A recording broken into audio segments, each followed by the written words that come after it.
Mika, kita kat mana tu? Kita kat stesen 49 Warung Kelantan. Apa lu?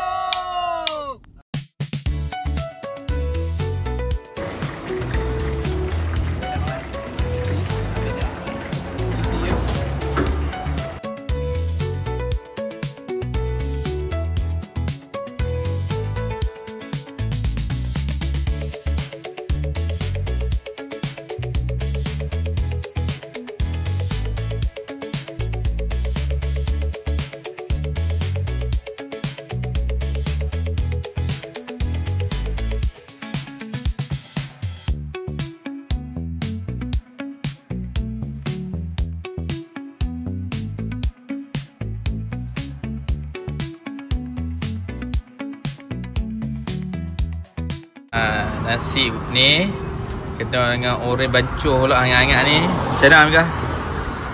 Memang tempat favourite lah. Kalau siang ni nak makan, kalau rasa nak nasi kukus di sini lah.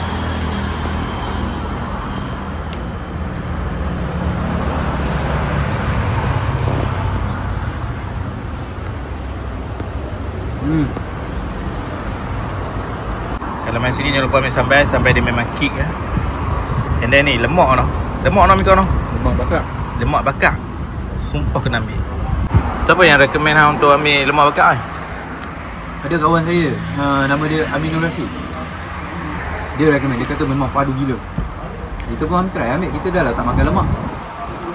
Tapi memang padu lah. Setuju. Nanti Memang nak dekat-dekat rasa macam makan sate tu. overall berapa Mika? Overall saya bagi 5/5. Campuran kari dia ngam, ayam dia goreng panas-panas, empuk lembut. Sambal belacan dia padu, cukup rasa. Apa lagi? Lemak bakar. Chef's Kitchen.